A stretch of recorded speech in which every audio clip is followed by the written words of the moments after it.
Hey everyone, I'm Richard, lead gameplay and AI developer with Metalhead Software. In our last video, we touched on several new features of the game modes, including franchise mode and the customization suite.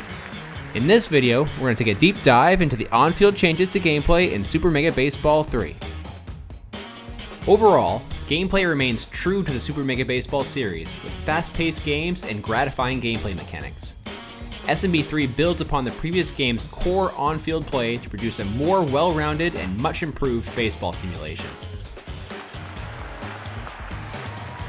Perhaps the biggest changes in Super Mega Baseball 3 are the new base stealing and pickoff mechanics.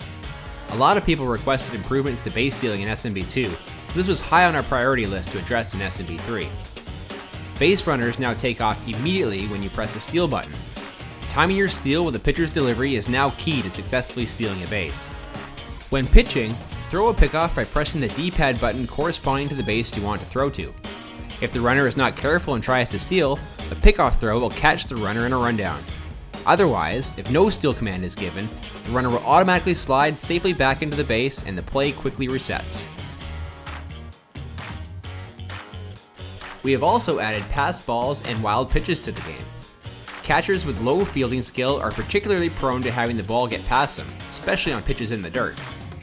The drop third strike rule is now also in effect, allowing the batter to try to safely advance to first base if a third strike gets past the catcher. Another big new addition is situational player traits. Each player has 0, 1, or 2 traits that affect their skills or abilities at specific moments. These effects can be positive or negative. For example, the RBI man trait increases the player's power and contact when batting with runners in scoring position, while the BB prone trait sees pitchers suffer a drop in accuracy when pitching in 3 ball counts.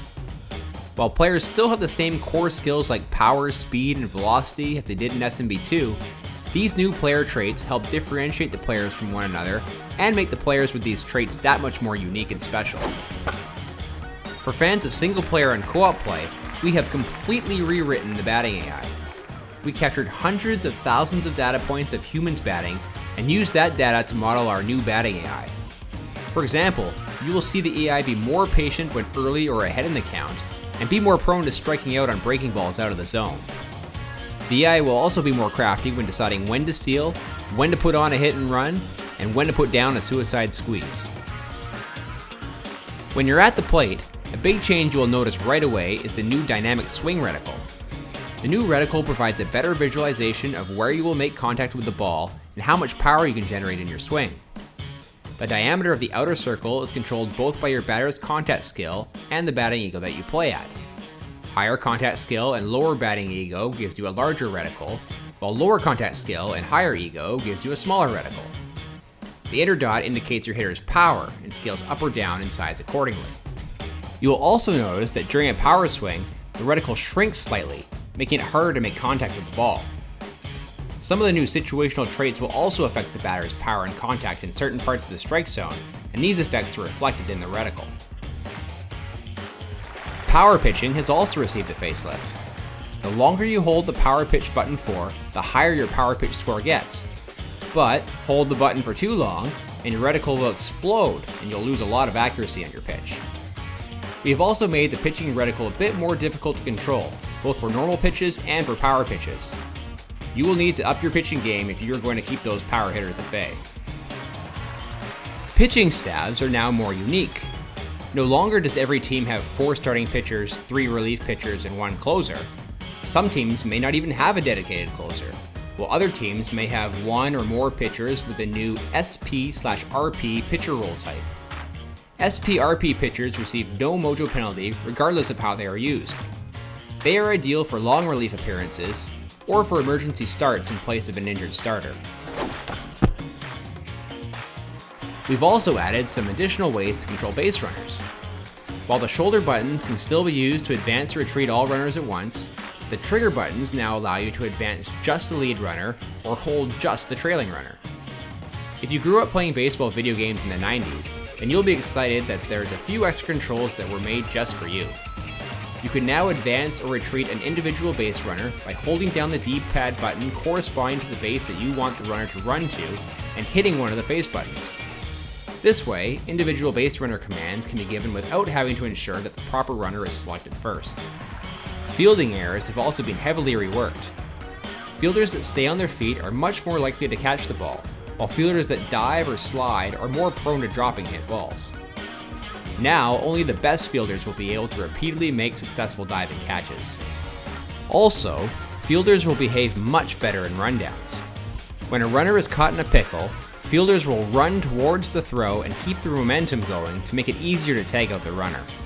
Furthermore, we heard the community's complaints loud and clear when it came to selecting the correct fielder in SMB2. SMB3 does a better job at automatically picking the right fielder for the given hit. There's also now a dedicated switch fielder button that can be used to switch control to the next closest fielder, overriding that automatic selection. We have also added player names in the field underneath your selected player. This will help you become more acquainted with your roster, especially in franchise mode where players are coming and going from your team.